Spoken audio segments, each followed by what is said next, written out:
Welcome back and thanks for staying with us. This is Daybreak. The hashtag on X is Citizen Daybreak. The SMS code is 22422 at Citizen TV Kenya and at Ayub Abdikadir. Macharia Njeru is an advocate of the High Court, founding chairperson of IPOA and formerly served at the Judicial Service Commission. Professor Peter Kagwanja is the CEO of the Africa Policy Institute. Sheila Olang is development economist. Ahmed Haji commented on democracy and governance in the country. And ladies and gentlemen, thanks for staying with us. Coming to you, Macharia, again, ideally this is disturbing, is it? The Independent Medical and Legal Unit, IMLU, only this year recorded 39 cases of enforced disappearances and extrajudicial killings, 24 killings, and the others, of course, injuries that were inflicted on Kenyans.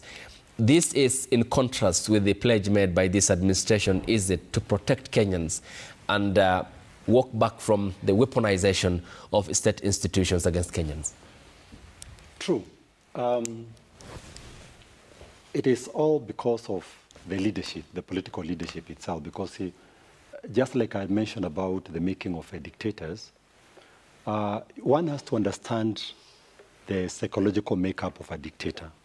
I would think that just my slight variation from my colleague, Mr. Hashi, what he has said about autocracy.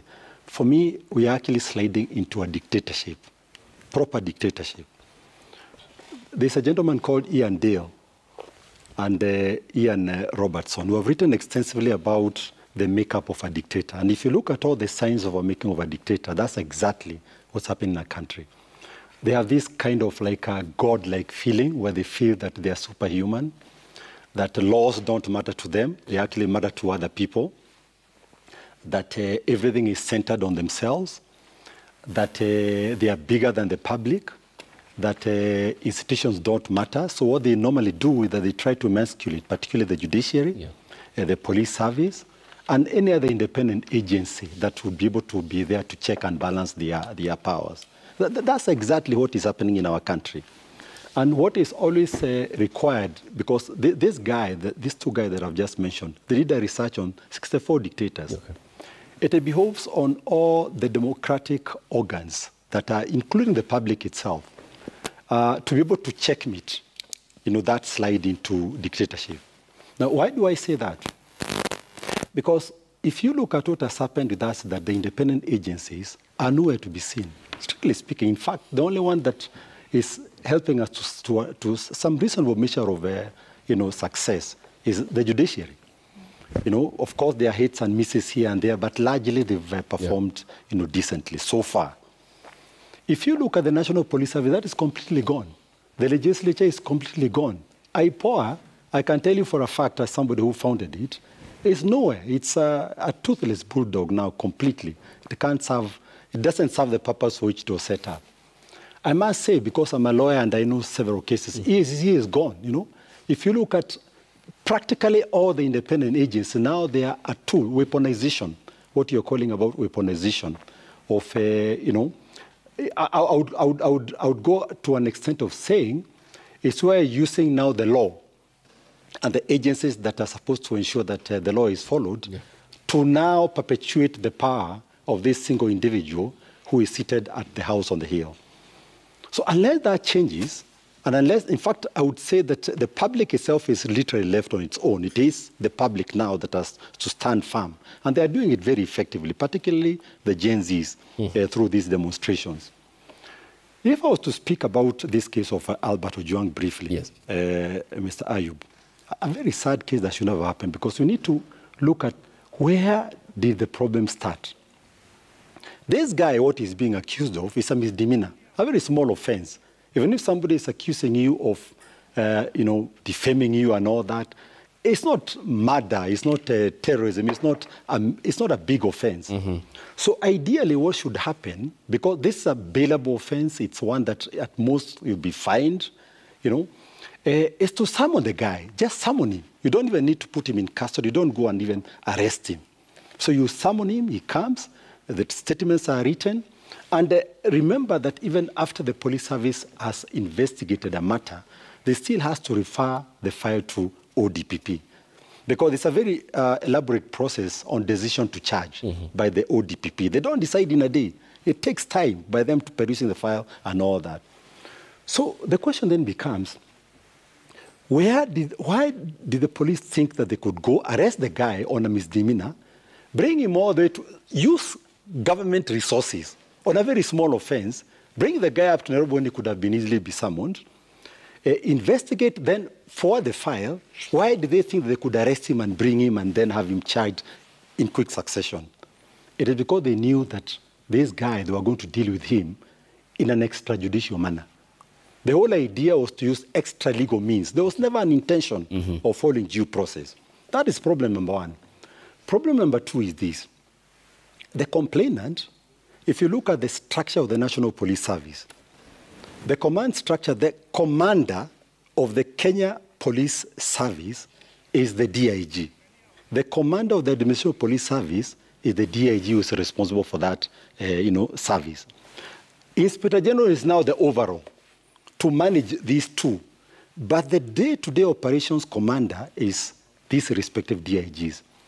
So you have a DIG who is a complainant and is effectively complaining to himself, because the men and women below him are the ones who are managing the process, including put them in the cells, and all that. So there's a problem there. And to me, that is quite dangerous, because ideally this guy should have, you see, because you can't go and complain to your juniors who you are commanding. You should actually be complaining now to your supervisor, who is the IG, to ensure the process are being followed. That said, Sheila, I will come to you on this. There's a soundbite by the head of state when he sold Kenyans the plan, the manifesto that he launched on June the 30th, 2022, the first bite, Ibrahim, and here promising to end weaponization. Here is what the head of state said then as the deputy president. Kenya Kwanza will end political weaponization of state institutions. We want these institutions to operate independently, as is expected of them by the Constitution. Sheila, coming to you, did then Deputy President, now President, underestimate the task that was ahead of him? I don't think he underestimated the task that was ahead of him. I think that he just needs to go back to, why he was there in the first place. Kenyans put faith and trust in him that we would not have these incidences. And I think it's important also to remind ourselves that police brutality did not start now or with the current regime. Police brutality is something that has been going on over the years. So when the then candidate Ruto was speaking to Kenyans, a lot of them were actually bought the idea that, yes, we need an end to this. Remember, we've had bodies being thrown in River Yala before, right? And he said, never again. Never again will these institutions be used to advance political agendas. And I have to say, the capture by the executive on a lot of these institutions, even the legislature, is completely outrageous. So when he stood up and then he said, never again, of course, Kenyans were like, thank you very much, because they had seen horrors from that point going forward. But what we are witnessing now with the police, what we are witnessing yesterday with armed goons being protected by the police is on a whole different level. And I think there was a conversation here that we need to revisit about when it starts off that you have these goons, these criminals, that the police are protecting them, later on, they will turn out to be a big headache here. It's happened in Haiti. It's happened in a lot of terrorist organizations where the same groups that were being aided by the state to suppress the public is now turning out to be a big menace to the same society. Yeah. So we're going down a very slippery slope that is completely unacceptable. So to answer your question, no, he did not bite off more than he could chew. And if he did, then he had no business running to become the president of this republic. Yeah. We are not asking as youth for something extremely, out of the norm.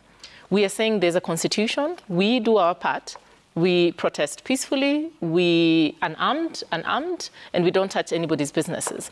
Then you see the police coming in and they're protecting goons who are armed. And there's a whole debate here about politicizing everything that is going on. You cannot politicize human life. when we talk about police brutality, in those 5 seconds of that exchange, nobody checked whose tribe was where or who. You know, that police officer was not like, are you Luo, are you Kikuyu, or are you Kisi, what's going on? And then the protester in that was not wearing a forehead saying, I am of this political party or I am of this region. That didn't happen. So when we are fighting to stop police brutality, it's not a question of politicizing pro or anti, at least for us, the youth, who are speaking out against this. It's not that it is being used to, you know, sabotage one political party or the other. And we are seeing a very, very sad response from the legislature, a very sad response from them. You cannot politicize people's lives. I mean, it's just basic. You can't do that. Moses Kuria said mea culpa when he said it's a lamentation of a broken nation looking for answers from Parliament alongside Senior Counsel James Orengo. Let me just go to Prof. Counsel mentioned a very pertinent point, and to couple with your earlier submission about us now grappling with the production of KANU oligarchy, of its present-day proteges. Ideally, then, how can the constitutional safeguards come into effect here to prevent us from peddling back to the dark days? I think we are having a wonderful debate here, because I like the input that Council Jero has put forward, that what we're having here is a dictatorship. I also liked what my brother Ahmed Ashi had put earlier about the Haitianization of the Republic of Kenya, because that's what we are getting, Haitianization of the Republic. I would differ a little bit for the purpose of clarity from this dictatorship. A dictatorship is usually in total that the whole system is in agreement with you, that you are the dominant person. So you can have dictatorial aspirations, but that seed cannot grow in the soil where you're standing. That is Kenya for you today.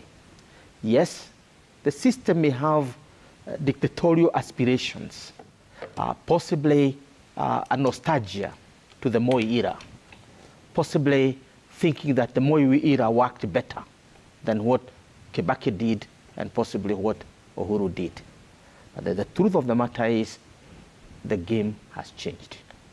So what we are finding here, my brother Jero, is not a dictatorship. It is anarchy. It's anarchy because the dictatorial pretensions cannot germinate in this ground. That's why it is the children who are fighting. It's not us, the grandfathers and fathers. No, it is because we have a constitution.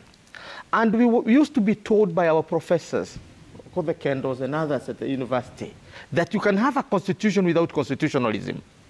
Kenya has a constitution and constitutionalism. We know what we need to do, and we are doing it. Therefore, the threat to the current order is not dictatorship. It is the stupidity of dictatorial tendencies that is going to wreck the constitutional order. When the Gen Zs came out last year, we made an appeal to them. I was one of those who made an appeal to them. Please, don't march to State House. Please don't. And we still continue to tell them. I almost went on to say, Ruto must go, but not now. Because we have a constitution.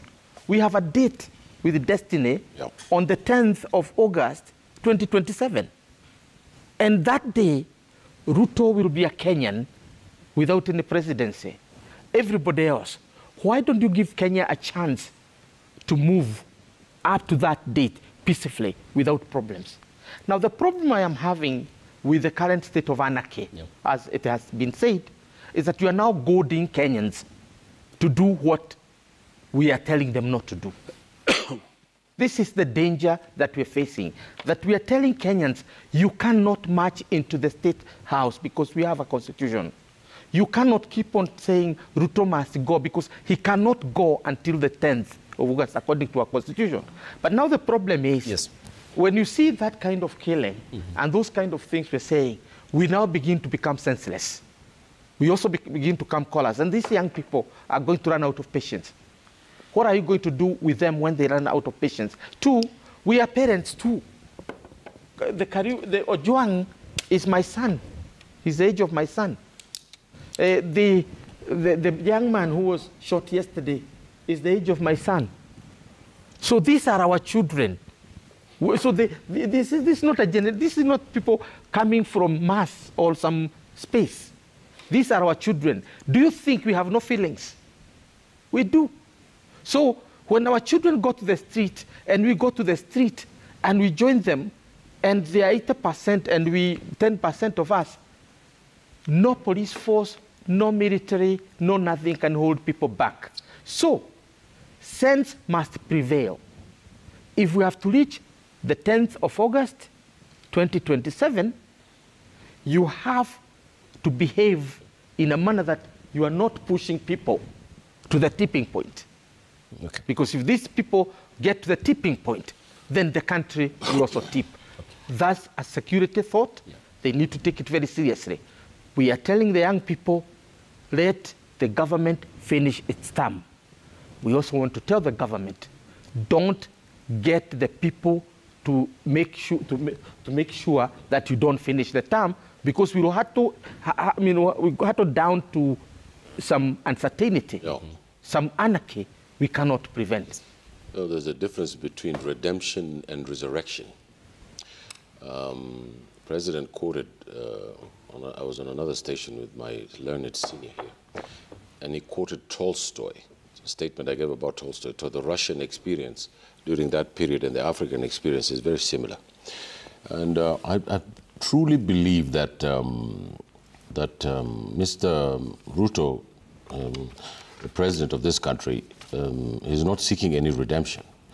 And the Gen Zs are looking for resurrection. And these two forces are going to meet. And I firmly believe that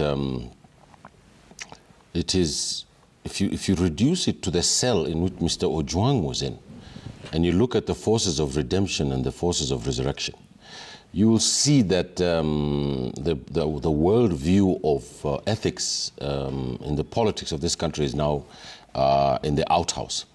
Mr. Ojwang needed redemption and resurrection in that cell before he died. He only got fear. What killed Mr. Ojwang was fear. And fear produces lies, lies that were taken to the Senate by the highest officials of our security. And Mr. Murkomen used the old term of just pass the buck to a committee for them to say what they have to say. The head of the DCI lied. I can't find any other word to say. There were huge gaps in his story. And if you look at the CCTV and the testimony in the Senate, it's appalling.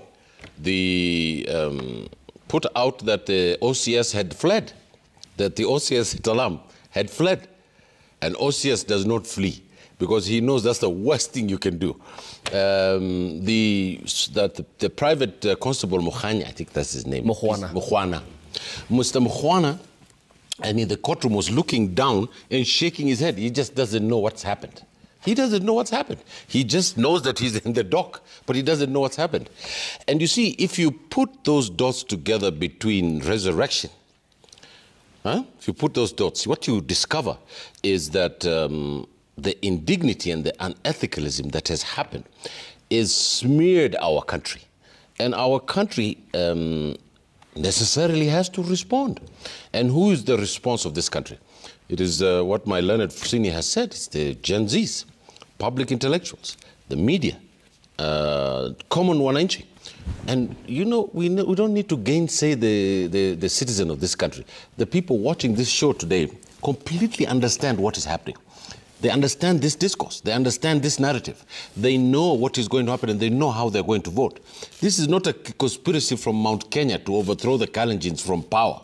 It is not. It is a social relations that has been inside the political system in the belly of this country's history for a very long time. It just happened to reach with Mr. Ruto, who has triggered these buttons to bring out this resurrection of trying to make sure that this country lives within its creed.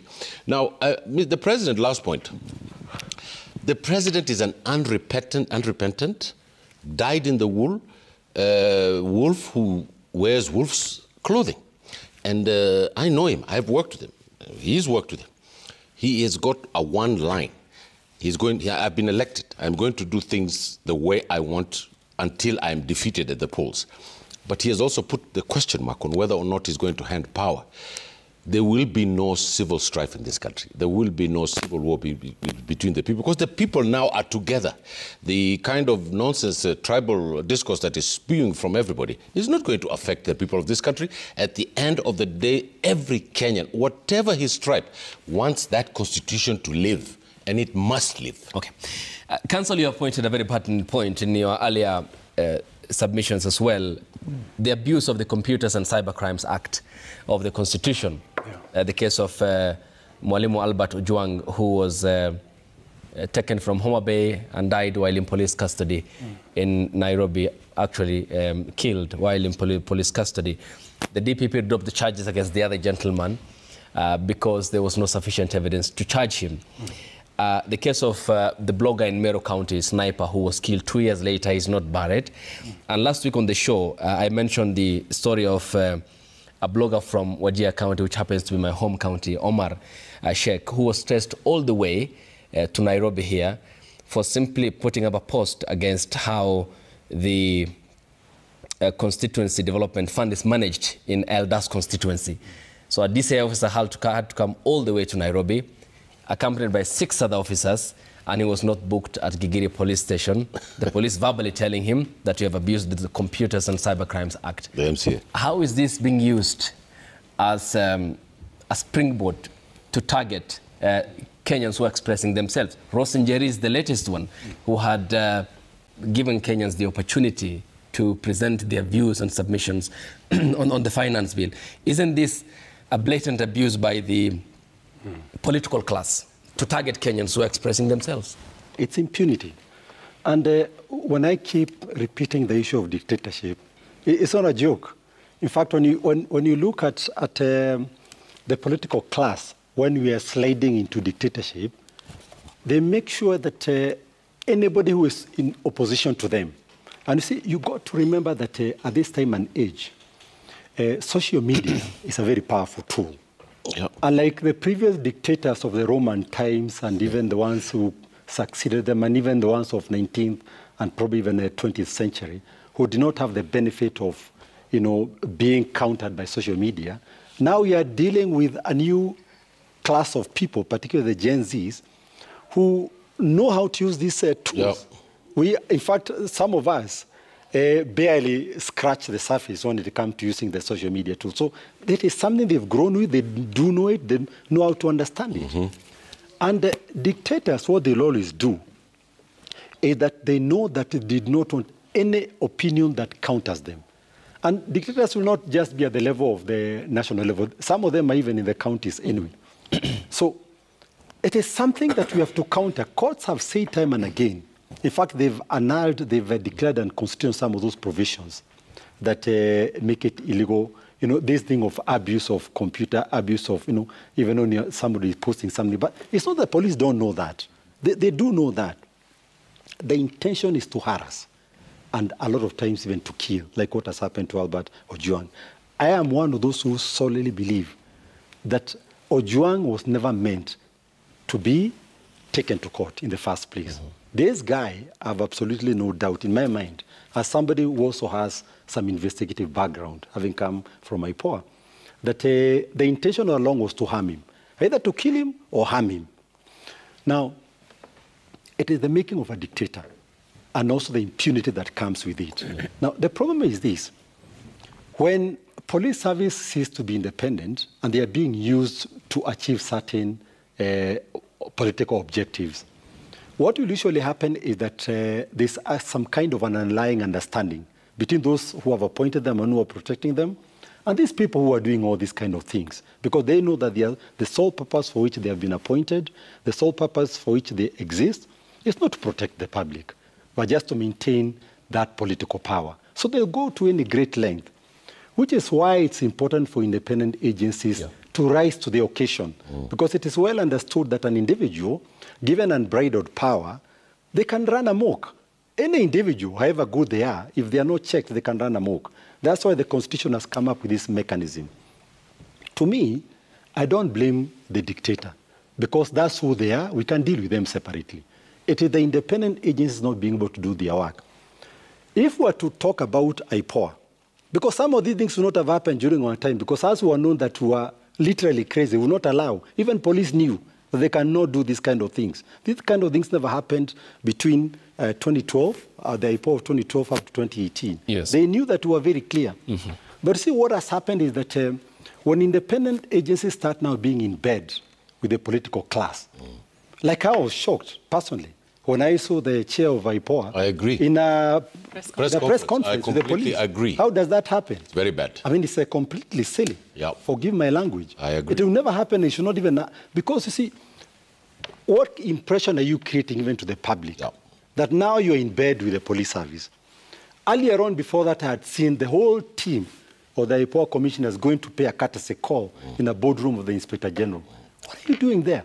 And there's an oversight. Yeah, and they were supposed to be an oversight. And Council, to mention this, because by the time you are leaving office, looking back at your tenure as the chairperson, you had an annual budget in the first financial year of 96 million only, 2012-13.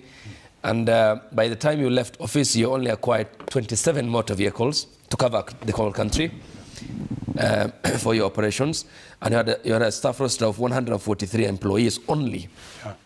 So, from your experience, I beg your pardon. Drink the water. From your experience, was this then an institution that was set up to fail? I mean, how can you achieve that? As from experience, tell us, how then would you then undertake that entirely across the country? Was this in itself purposely meant to fail and not to oversight the police? I must say that I can't say we started small. Remember, we are the ones who created the institution. So even as you were creating it, it's not like we needed 1 billion or 2 billion shillings all at one go. Because one of the major problems we have in our country, the people ask for all these big budgets, but it's not used for the core purpose for which an institution is set. So for us, what we did is that we progressively asked for money as we were building the institution because we were building it from scratch. But what we did, and I'll give you two classic examples, is that we concentrated on where we could use minimal resources and directed to where we could have high impact. Like in 2013, I'll remember, it was like baptism by fire. We had the two cases that just came and confronted us out of nowhere, and it was barely off the ground. And I'll give you, and there are cases that are in a public domain. We started by agreeing among ourselves as commissioners that we are not going to recruit police officers to come and become our investigators because you are picking the same people who are supposed to help us in oversighting the rogue police. So we were using civilians. In fact, we negotiated with the FBI with the permission, with the permission of the government to come and help train our investigators as they were doing the work. That's what we did to make sure that we didn't have police officers, with us. Now, you remember the case of an OCS in Ruaraka. In fact, that case, when I was remembering about that case, it rings bells also on this case of Albert Ojwang. This OCS in Ruaraka, what he did is that Mr. Mutua. Mr. Mutua. He killed a prisoner in police cells. But what did he do? He decided to frame another prisoner, a guy called Kevin Odhiambo. The guy who was killed was called Martin Kome, if I can remember. That was, I think, December 19th, 2013, when we were just coming to operation. Now, we say for the first time, we had an OCS. Because what they used to do is that they would intimidate all the other prisoners and make sure that the person now who is held culpable is the innocent guy, the fall guy. And the guy was actually charged. Kevin Odhiambo was charged. And he started murder trial. It was midway before the matter was brought to our attention. Then we investigated independently, and the charges were dropped against Kevin Odhiambo because he had been charged through the ODPP and the police themselves. Then the OCS himself now was charged. He was charged, and it went all the way, and he was sentenced to death. Actually, it's an, death galley. So I was asking myself, if it was the IPOA of today, would that have happened? Kevin Odhiambo would be the one who would have been sentenced to death. I'll give you a second example.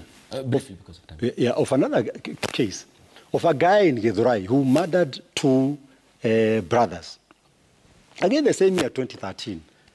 Now, why I'm comparing that case with the one of the OCS, what happened is that this guy, when he killed them in broad daylight, because, you know, it was alleged that these brothers were responsible for snatching people's phones. Now, but of course you can't kill somebody because of that. It has to follow due process. So what we did is that our investigators did the investigation, the matter went to ODPP, and then finally the guy was charged. But before he could take plea, the politicians were the first ones to come with a group of demonstrators. They started with the ODPP's offices, then to IPOA offices, clamoring for the withdrawal of charges against the police officer. The police leadership, the entire raid, and also with the support of the executive, they also insisted this guy must be released. The roads in Githurai were blocked. People could not move from Mount Kenya. They could not move from Nairobi side. The roads were blocked. So we were told by IPOA, as IPOA, you guys must make sure this case is withdrawn. But we say no. We can't be working at the behest of pressure, either from executive or from police or the public. We must follow due process. All right. So that is what is lacking now. Okay. And yet that guy eventually was also sentenced to 15 years imprisonment. Okay. So due process is what now we are lacking. Yeah. Impunity has come in, and then this lack of independence among the independent agencies. Yeah. And Sheila, coming to you, 1 year ago, these are the, you have pointed out gross governance failures. A year later, are you or are we witnessing broad-based silence on the part of That's a very good question. I mean, it depends on who you're asking, right? It literally depends on who you're asking. If you're asking us, the public, we are the ones screaming. And we're saying, no, we want answers. And like you said, we're in the digital era. I mean, for us, it's as simple as when I get up and I send, you know, a few tweets, a few influencers, and we decide, okay, this is the narrative we're going with. We need answers. And we're able to gather in a very short amount of time. Even experts in our groups were able to ask somebody, does someone have experience as you know, as a medical practitioner? Does this make sense? Does that make sense? And then we come up with the whole narrative and we come up with answers. It looks to us like nobody is with us as young people, so we're going to start looking out for ourselves. That is it. So if you ask me that, what is going on with governance today, and is it a broad-based situation? I think it's been very clear to us that we are on our own, and that's fine. I mean, we always, they all laughed at us when we said we are leaderless, we are tribeless, and all the naivety in it. And how I wished that the political class would have taken advantage of that and just implemented structures that work, because then it wouldn't threaten their political trajectories. If they just delivered to us, that was it. We had no, you know, crazy ambition of overthrowing them. But the more they don't listen to us, now we're looking at a case yesterday where someone is being shot, you know, at close range. And Ayub, what are we looking for as young people? It's very simple. I've said it here before. We are undergoing an economic revolution. So all of these things you keep telling us about our tribes and our political, but we don't care about it. We're going through an economic revolution, meaning that we and fair opportunity, no matter where we are from, to be able to take care of ourselves. And I think the ruling class has not been able to piece those two things together. So when you have one of us on the streets selling masks, trying to earn a living, yes, and you shoot him, but then impunity, the goons who are coming in and terrorizing everybody, stealing from people, which we have evidence, by the way, we have video evidence, we have pictures here that they were robbing people all over the streets. Not one of them has been arrested yet, right? So us who are trying to do the right thing, make some money, the young man who was shot there, he was selling masks. He wanted to go home and have something in his pocket. That is the most honorable thing to do, Ayub. Instead of looking for a shortcut, instead of looking in a country that is so corrupt, that he would have gone somewhere and stolen a bunch of money. He said, no, I'm going to sell masks during a protest. That is the level where he is. And then he's shot at close range. And then goons, we're seeing them parading everywhere and getting away with it. What I know for sure, like we always say, we are more than 70%. We are not going anywhere. Kenya will be here for us, not for them. And I think that messaging is very, very clear. So we will not let them burn the country down. And we still have to live in Kenya tomorrow. That is it. We will be our own, you know, IPOA, we'll be our own oversight, we'll be our own independent body, because we, the people, give them the mandate to be able to act on our behalf. Yeah. Yes, Ahmed. You know, no one can stop an idea whose time has come. I think that's Hugo. But the thing is, I want to speak to one side of the, you know, this broad-based government led by Mr. Odinga. You saw Mr. Junet and Mr. Kaluma. whom I've debated here, say that Mr. Ojwang was our child. So in a way, there's a Manichaeanism involved. You'd think that there's a place called the Luo Republic there in Nyanza, you know, separate from us, other citizens. Mr. Ojwang was not arrested and put through a tribal cell. Nor was there people from other ethnic groups who abducted him. Mr. Ojwang was abducted and arrested and tortured and killed by the state, not by other ethnic groups. And it cheapens the life of Mr. Ojwang for Mr. Kaluma and Mr. Junet. To say that this is our child and that we're going to deal with the issues of our child, and that all of you other people are simply just jealous because now we here in Nyanza have joined the government and you don't want us to go and enjoy the government. I think that cheapens the experience not only of Mr. Ojwang, but us collectively as Kenyans. And I think that Mr. Odinga has become very reactionary because these are his spokespeople, specifically Mr. Kaluma and Mr. Junet. And I think that Mr. Odinga should just come out and support this broad-based system in a fundamental way and say that's where I belong and this is my discourse, and we'll meet at the ballot box. But I don't think that you should hypocritically say that, you know, I lent us experts to go and help the country. Did he lend us Mr. Ojwang then to die in the police cells of this country if they claim that's his son? I think this is rank nonsense, rank ignorance. And I think that the kind of politicians that we have in this country is just appalling. To go to Mr. Ojwang's father and give him 2 million shillings. You know, what is that? The state has to make reparations to the family of this family through a suit. You know, the lawyer has to go to the court and say that these people deserve their reparations. Giving them money, and you saw the Homa Bay governor go to the homestead. I mean, it's insulting to the memory of Mr. Ojwang. It's insulting to his status as a citizen in this country. It's insulting to this republic. And I think that it is the people of this country are appalled by the actions of Mr. Kaluma and Mr. Junet over the death of Mr. Ojwang. And I believe that the death of Mr. Ojwang is a turning point in the history of this country. Yep. Yeah, it's a turning point. And unless people understand, the state understands and the administration understands what's going on in this country, we will be lost.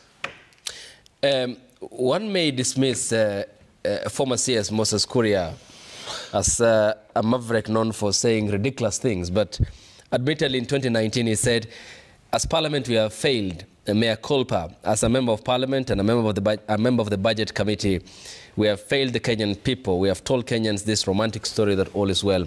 I want to say that we have lied to you, the Kenyan people, first of all. And the second thing is that we have failed in our oversight responsibility. The same was echoed counsel by Senior Counsel James Orengo, then Senator, when he talked about extrajudicial killings, death ceiling, unemployment, killings of the youth. He said, I want to appeal here that sometimes we look for solutions where there are no solutions.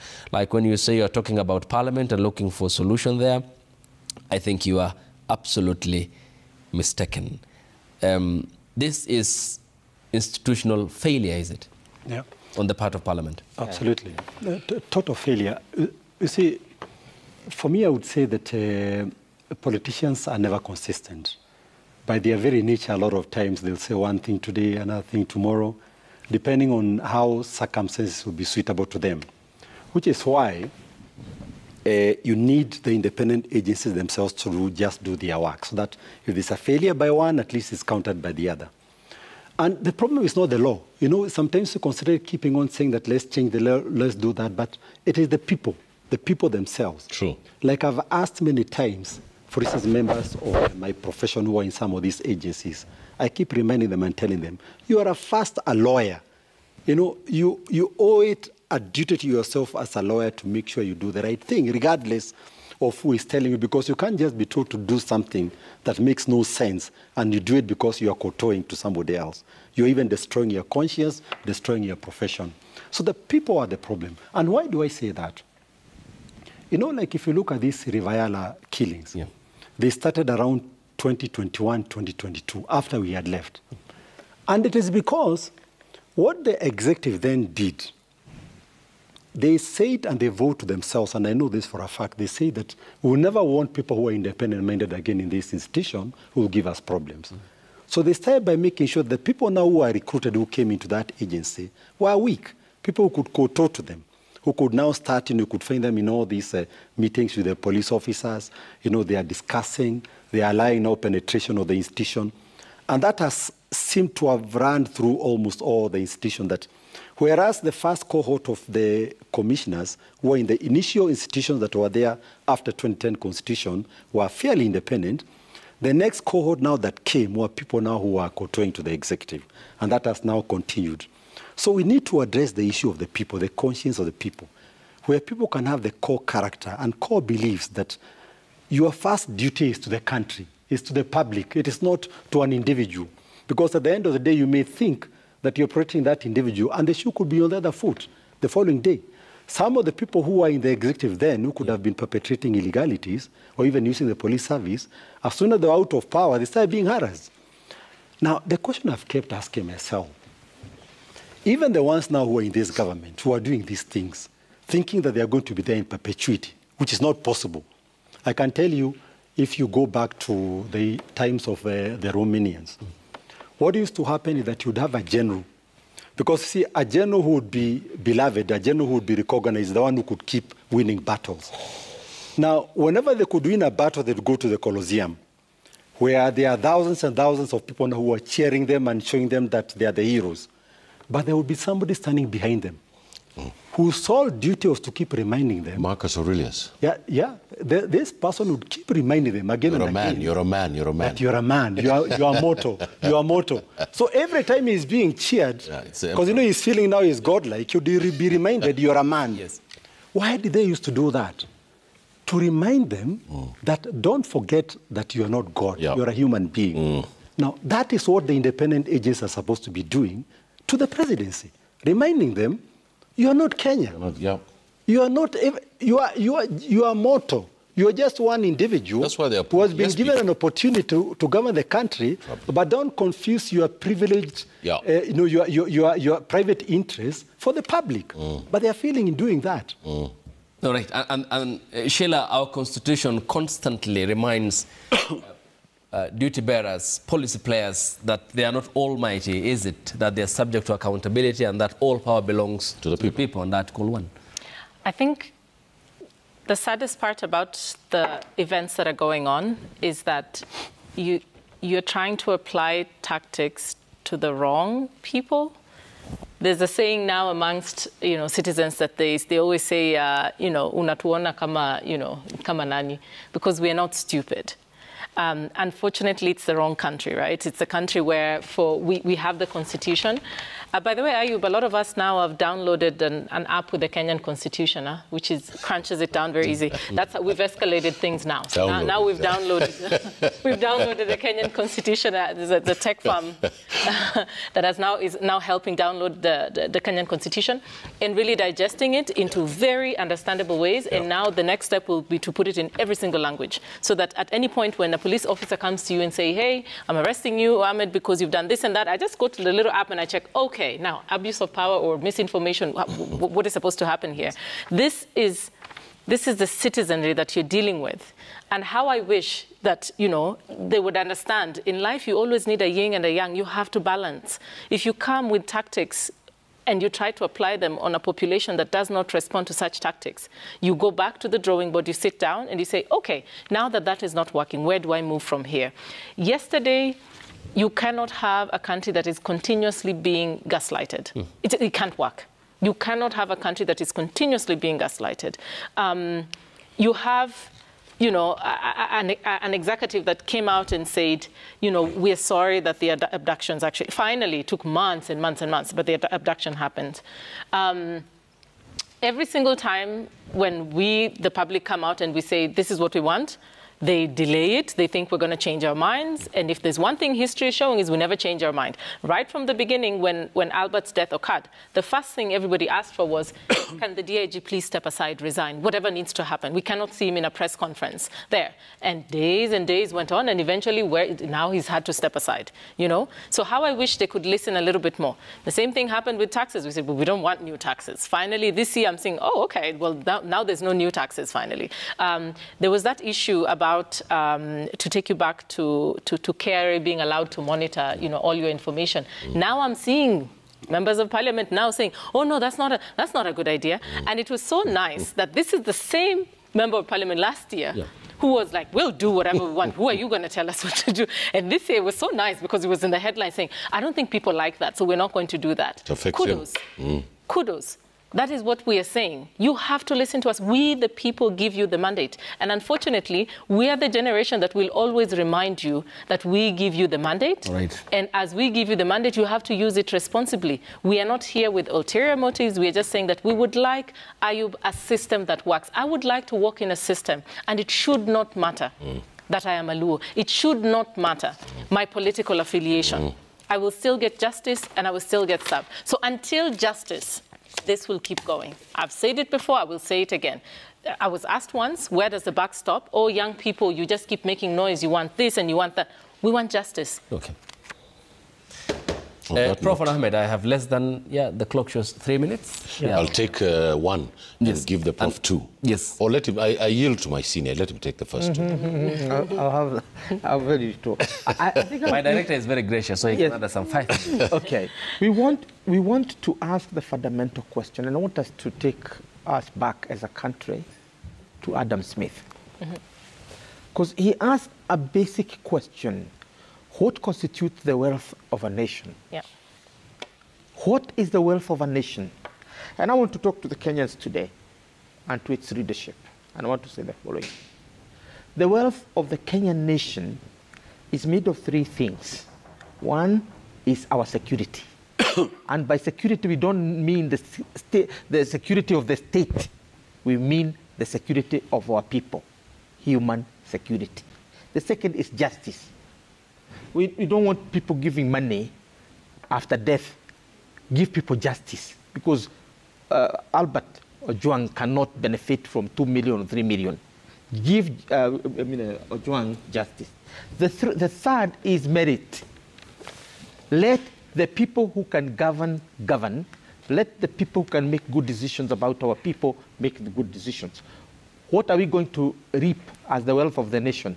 We are going to reap peace. We'll never threaten the state. Yeah. We are going to reap prosperity. And that path is very clear, even for a person who has not finished, kindergarten. That you need to make a nation wealthy. You don't need to make an individual wealthy and an individual secure. You need to secure the nation, and you need to secure the people. And how do you secure the people? By ensuring there is justice and there is meritocracy. There's a saying in my language which says, which means that when the times are rough, even the most stupid of persons will help their brother or sister, even if he's a bad person. And we want this president to help this country, because this country is teetering on nearly civil war. And the president has to lead this country because he was elected to lead this country. He was elected to fix the economy. He was elected to bring the people together. And my senior professor will remember in another show I said that on the day of his inauguration, when Mr. Museveni was speaking about our panel, saying that young man with the white hair on the show. With the white hair, yes. I told him, you have just 3 things to do. Do what Kibaki did. Yeah. When in doubt, go and look what did Kibaki do? He did this, do that. Then you'll bring this country together and we'll do well. But the way things are going on now, we are in big trouble, and Kenyans should stand up for their country. Thank you. Let's now sample the feedback. The hashtag on X is Citizen Daybreak. The SMS code is 22422 at Citizen TV Kenya and at Ayub Abdikadir. Good luck. Jake Korich says Kenya is headed in the wrong direction and failed leadership is to blame. We have leaders who came into power on a wave of promises that were never realistic to begin with. In fact, some of those promises were so far-fetched that anyone thinking critically could tell they were unachievable. The second viewer says, Ayub, by combining justice, structural reforms, community engagement and transparent oversight, Kenya can begin to dismantle the cycle of police brutality and rebuild public trust. Yesterday's police shooting was a truly sad and troubling moment. It's a deeply sad moment for the country. Sir Nixon Degura says, we want a morally upright, healthy and God-fearing police service, one that serves with integrity, compassion and accountability. Leonard Masiba says we are steadily drifting toward an autocratic style of governance and it's deeply disappointing. The rule of law once promised so loudly during the campaign is now ignored. Even with a budget deficit, they somehow find money to hire goons to disrupt peaceful protests. This is not the leadership Kenyans were promised. MC_Ruma says, how can goons and police collaborate to unleash havoc and mayhem? It now feels like no one is safe anymore. We are being governed by a system that's hard to describe. How can a police officer shoot an unarmed vendor at point-blank range? It's unacceptable. This is not law enforcement. It's lawlessness in uniform. Engineer Lazaro says the level of impunity being displayed by those we are supposed to trust as law enforcers is alarming. The way police handle unarmed civilians is not only terrifying to ordinary citizens, it also scares away investors and diplomats. Kipyegon says we are slowly sliding into anarchy and dictatorship. Our constitution guarantees the right to peaceful picketing, yet the right is under siege. The unholy alliance between police and gangs witnessed yesterday confirms a grim truth. The mafia has a country in Kenya. Who exactly do the police work for?